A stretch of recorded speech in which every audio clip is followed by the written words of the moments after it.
Praise the Lord. What a wonderful thing that Jesus has done for us. That song just spoke it all. I mean, all of our songs told us of what God's love has done for us and the payment that Jesus paid for us. It's a beautiful exchange. That was supposed to be me up on that cross. It was supposed to be you up on that cross. We should have paid the penalty ourselves for the things that we have done, our disobedience to God, our waywardness, just our sin in general.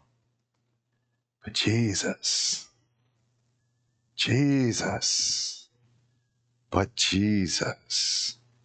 says, no, let me take your place. Let me take your place. Let me take the punishment. Let me take that pain. Let me take that heartache. Let me take all of the brokenness that sin has caused your life and take care of it in one act of mercy, one act of love, one act of grace. He says, I'll take it all. All you have to do is receive. Tonight, our text is going to be relatively short. We're going to talk about the cross. We're going to talk about what Jesus did on the cross, the crucifixion. That's what Good Friday is about, and we want to reflect on that in as meaningful a way as we possibly can. But we're going to start out by reading the scripture that's found in John's Gospel. If you've noticed, this whole season, I've been trying to stay in John. It's just following, it's just the beautiful part of the story. Not just story, but history. Not just history, but something God has done for us. And John captures it so well. And just the story, the part of the crucifixion is in John 19, and I'll be reading verses 17 through 24. It says, he, bearing his cross, went out to a place called the place of the skull, which is called in Hebrew Golgotha, where they crucified him, and two others with him, one on either side, and Jesus in the center. Now Pilate wrote a title and put it on the cross, and the writing was, Jesus of Nazareth, the King of the Jews. Then many of the Jews read this title, for the place where Jesus was crucified was near the city, and it was written in Hebrew, Greek, and Latin. Therefore the chief priests of the Jews said to Pilate, do not write the King of the Jews, but he said, I am the King of the Jews. Pilate answered, what I have written, I have written. Then the soldiers, when they had crucified Jesus, took his garments and made 4 parts, to each soldier a part, and also the tunic. Now the tunic was without seam, woven from the top in one piece. They said therefore among themselves, let us not tear it, but cast lots for it, whose it shall be, that the scripture might be fulfilled, which says, they divided my garments among them, and for my clothing they cast lots. Therefore the soldiers did these things. Father, we're thankful for the cross. We're thankful for the gift of Jesus. We're thankful for the gift that Jesus gave to us when he took our place on that cross. When he suffered and died the suffering and the death that we deserve. But God, we just thank you so much for your love in sending Jesus. We thank you so much for the love that Jesus has for us to lay his life down for us. Thank you, Jesus. Lord, we thank you for your word tonight, holy and anointed and powerful. And this holy, anointed, and powerful word that's been read aloud in our hearing tonight, we pray that you just plant it deep within our spirits. Help us, Lord, to hear from you, we pray in Jesus' name. Amen. Amen. Hallelujah. Sunday we mentioned the imagination station. If you remember that from Adventures in Odyssey. I'd like to, if we could possibly get into the imagination station once again, as we want to put ourselves there where Jesus was crucified. Put ourselves there in the crowd. This is the same crowd probably that was shouting, Hosanna, Hosanna, is now shouting, crucify him, crucify him. Can we put ourselves there and picture ourselves amongst the people there that day? So we're watching these events unfold, watching Jesus standing before us. He's already been beaten. He's already got the crown of thorns just jammed deep into his skull, his flesh, bleeding profusely. One would wonder how he could even stand after going through such a ordeal. And yet he not only stands, but the scripture tells us he carries his own cross. I don't know how heavy the cross was that day. I imagine a beam of wood with another beam of wood formed in the shape of a cross. It was man-sized because he hung on it. It had to be pretty heavy. I've got some visual samples for tonight.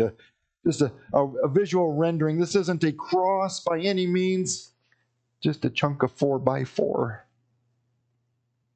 But just something to kind of give us an idea. You're welcome to pass this around and feel how heavy it is. Just this, what, about 3.5, 4 feet? 3 feet, maybe. I just dug it out of the garage this afternoon because it has a scrap piece of wood. Maybe 3 feet worth of wood. And they took that wood, obviously bigger than 3 feet. I don't know how tall Jesus was. Was he 6 feet? 5? I'm about 5'10". Surely he was at least as tall as me.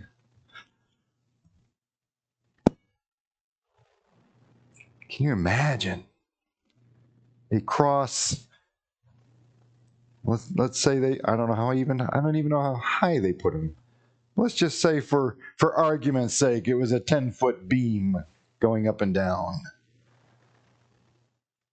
It's fair to make that kind of assumption. Let's just say that the cross piece was probably another 5 feet, perhaps even longer, because they stretched him out. They didn't just nail him like so. They stretched him out. If you've ever seen the movie The Passion of the Christ, it's a powerful depiction of what this crucifixion might have looked like. And they weren't nice to Jesus. The beatings were brutal. The scourging was just horrid. Not everybody could even sit through something like that to watch it. It was so... The movie's R-rated just because of that type of violence going on. It's terrible. But something I want you to think about tonight is these soldiers. Soldiers are the ones that did this crucifixion. They're the ones that carried out the orders. They're the ones that drove the nails. They're the ones that hoisted him up. dropped the cross into the hole and made sure it was standing. They're the ones that just stood around and watched and waited for him to die so that they could go home and have supper.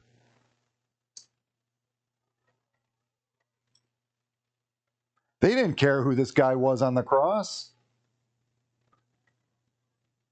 To them, he was just another criminal. You got 3 of them in a row. You got the one on the left, the one on the right, Jesus in the middle. Just another criminal. We'll beat him. We'll spit in his face. We'll slap him around a bit. We'll crucify him. Do you think they were gentle at all with the nails? I don't think so either. I also got a hammer here. Oh! And a microphone. Make sure we can hear what this sounds like. Oh! I want you to picture these soldiers. There's a real image I want you to get in your minds this evening. The soldiers nailing Jesus to the cross.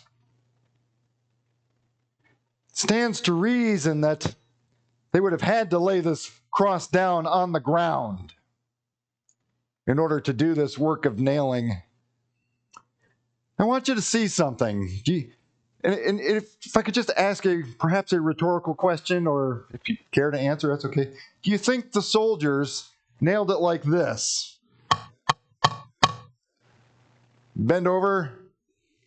You ever try to work like that? It's hard on the back.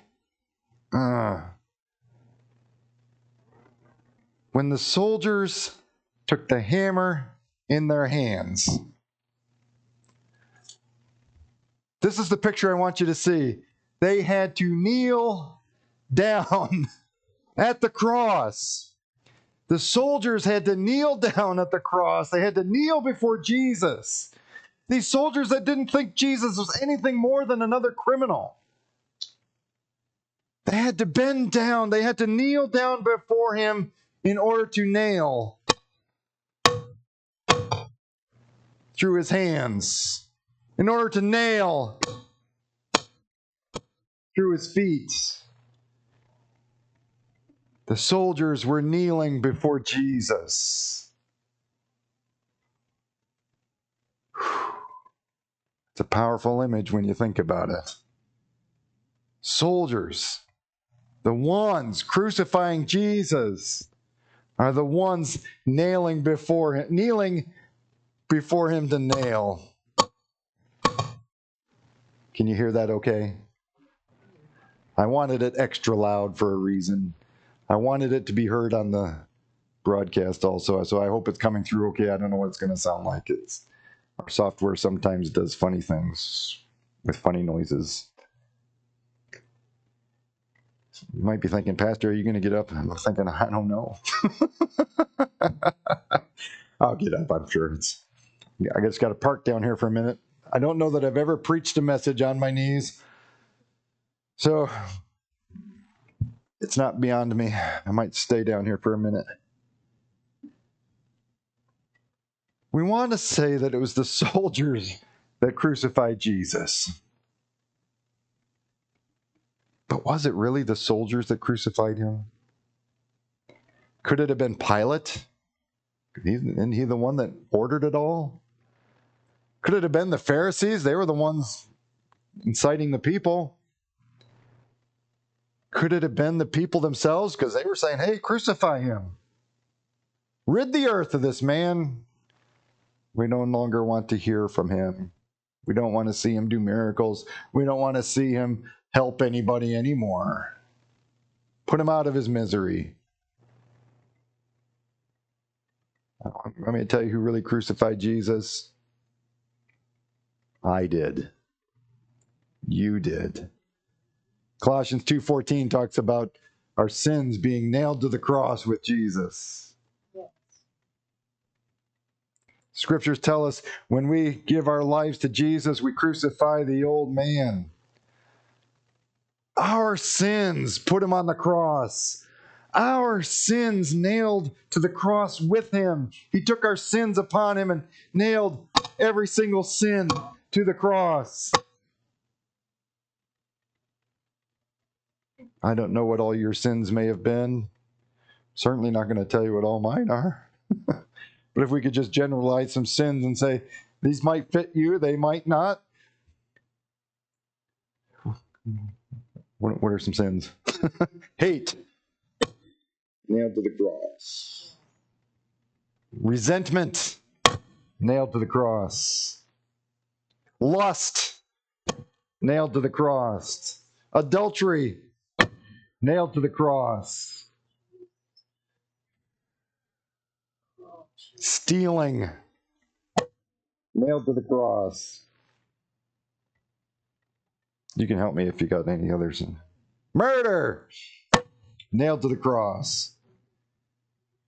Covetousness, nailed to the cross. Envy, sloth, the 7 deadly sins. Let me tell you something. Every sin is deadly. Yes. There's not just 7 sins that are deadly. They're all deadly. Think about the soldiers. In order for them to nail Jesus to the cross, they had to kneel before him. In order for us to find forgiveness from Jesus, we have to nail our sins to the cross with him. And we will find ourselves in a kneeling position in order to do that. It may not be a physical kneeling. It's just a matter of humbling ourselves before him. We have to find ourselves at the cross, kneeling before Jesus, kneeling in his presence, looking at him. Looking at him while we're driving the nails of our own sins into his hands, into his feet.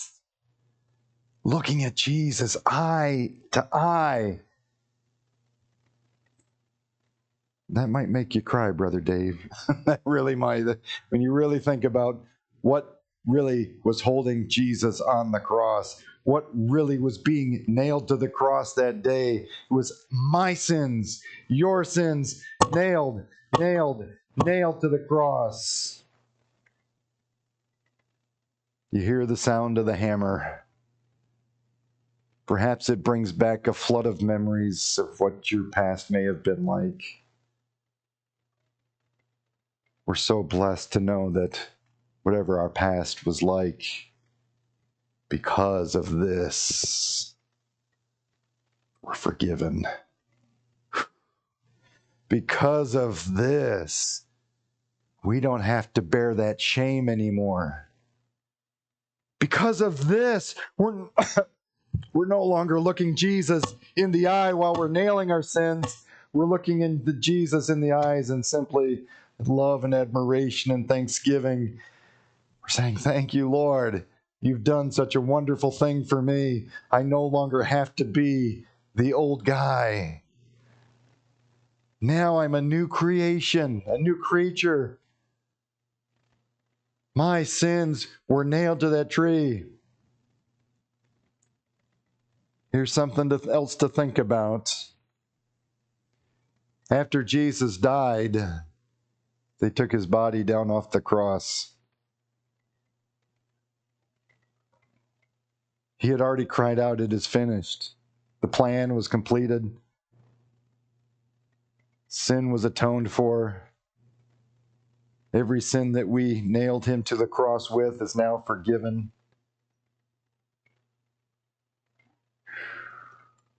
They took Jesus' body off the cross, though. Did they take the sin down off the cross? They took Jesus' body and put it into a grave. Did they put our sin into the grave? We know that 3 days later, Jesus came out of that grave. Did our sin come out of the grave? Got to think about this, folks. When Jesus said, "It is finished," sin died. When Jesus was taken down off the cross, You can think about this two ways. Maybe the sin was left there because it was dead. Maybe the sin was buried in the tomb with Jesus. It's okay to think either way here. But here's what we're going to think. Here's what we're going to believe. That sin that Jesus was crucified with, the sin that crucified Jesus, my sin that crucified Jesus, whether it stayed on the cross and dead, or whether it goes into the tomb, it's still dead. But when Jesus came out of the tomb, my sin don't come with it. I'm going to leave it there. We're going to leave it there. Either at the cross or in the empty tomb. It didn't come out when Jesus came out. Our sin stays dead.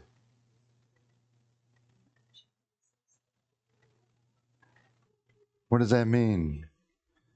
It means don't go back into that tomb to look for it. You don't need it anymore.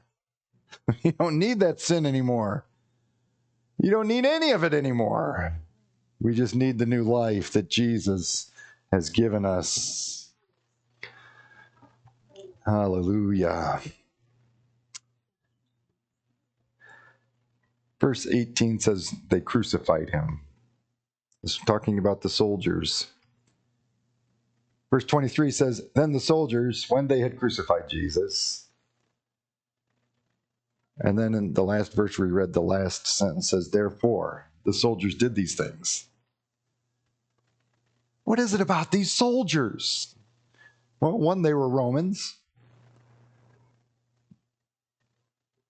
They were there to occupy a territory and take rule over it, and Israelites were nothing but subjects under their rule. As soldiers, they had to carry out many duties, and one of them happened to be crucifixions.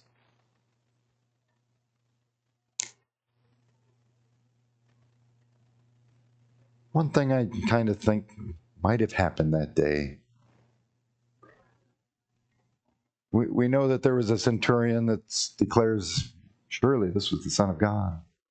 Life forever changed. He had a new outlook. He began to see Jesus for who he was. Could it be that these other soldiers under his command might also have had the light come on? Perhaps they'd done hundreds of crucifixions. What made this one so different? Could it be that the soldiers, as they're pounding the nails through Jesus' hands and feet, are thinking, something just doesn't seem right here? I know we've done this many times before, and I've never had these kind of feelings before, but something just isn't quite right. Why are we doing this? I don't understand. This guy doesn't seem bad. Could it be that the lives of 4 soldiers that day, let's say 5. Where do I get these numbers? Verse 23 says that they took his garments, made 4 parts, to each soldier a part, and also a tunic. So there's 4 soldiers there, plus the centurion, I think, was an additional soldier. I think there was 5 soldiers. These 4 guys, having watched Jesus die, saw what was taking place in nature, the darkness and the thunderstorm or earthquakes, all kinds of things going on that day. Hearing their boss cry out, this was the Son of God. Surely, perhaps their hearts were touched that day also. Maybe they realized what he said is true. This is the Son of God. We just killed the Son of God. They could simply justify it by saying, oh, but we were just following orders, just doing what we were told.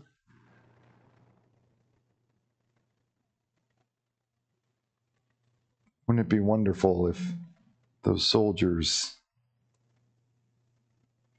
actually came to Jesus that day? Wouldn't it be wonderful if those soldiers actually had a change of hearts, had a newfound faith, had like the centurion been able to see this Son of God, all right. We can't do this lifestyle anymore. What if they gave their hearts to Jesus that day? Could have happened. Obviously, we don't know.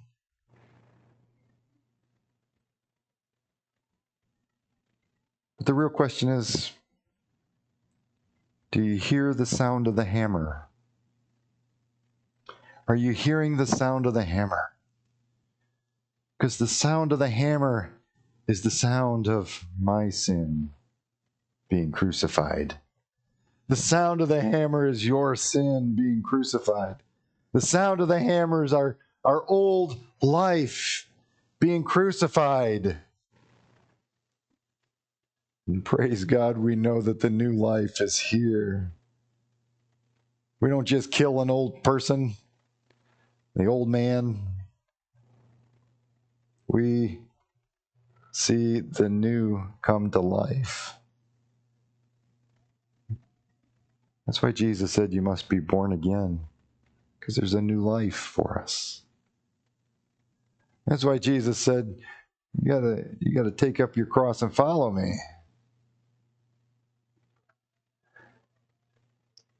If we can go just a step further and say, we have to recognize that we're the ones with the hammer. It wasn't just a soldier that day. It was you and me. We're the ones nailing Jesus to the cross.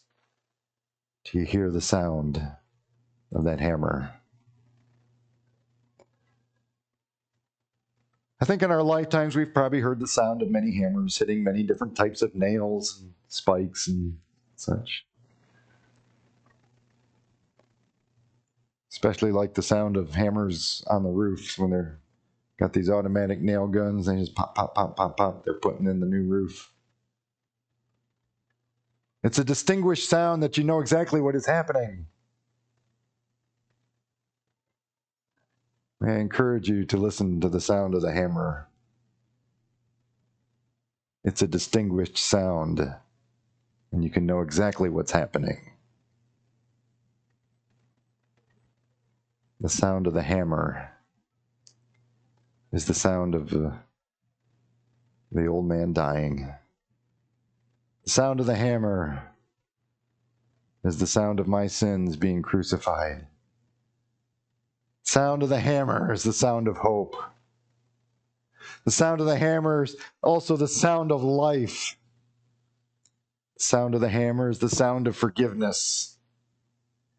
The sound of the hammer is the sound of the love of God. Can you hear the sound of the hammer? Hallelujah. Father, we thank you. Thank you, Jesus. Thank you, Jesus. Because what you did on the cross is not something that you had to do, it's something you chose to do. Thank you, Jesus, that you allowed this event to take place. We know that at any point in this torture, you could have called down the angels of heaven and they would have rescued you. But you chose out of your love for people, us, your love for me, your love for each one of us here, your love for people before us, people that are coming after us, Lord, your love for people.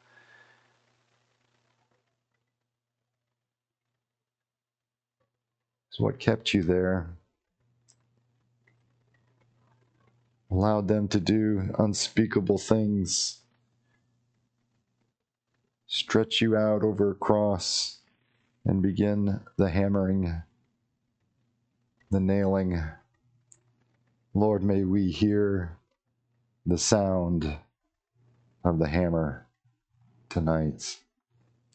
May we hear the sound of the hammer, for it's the sound of the hammer that is the sound of your love for us. The sound of the hammer, sound of forgiveness. Sound of the hammer, sound of new life in you. God, we know that sometimes, even though we've given our hearts to you, sometimes we still find ourselves making mistakes, falling, failing, sinning occasionally.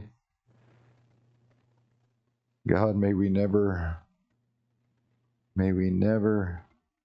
forget the sound of the hammer. Because when we fall, when we sin, Lord, if we hear that hammer, we know it's our sins being crucified with Christ. We can seek your face and ask forgiveness once again. As your word tells us you're faithful to forgive us. We confess our sins to you. God, we just thank you for your gift to us. Thank you, Jesus. Amen. Amen. Praise the Lord. Those of you who've been watching, we're grateful that you stopped by tonight to listen to this message, and we trust that God has spoken to your heart. And we would love to see you come and visit us in person. But until next time, God bless you. Hallelujah.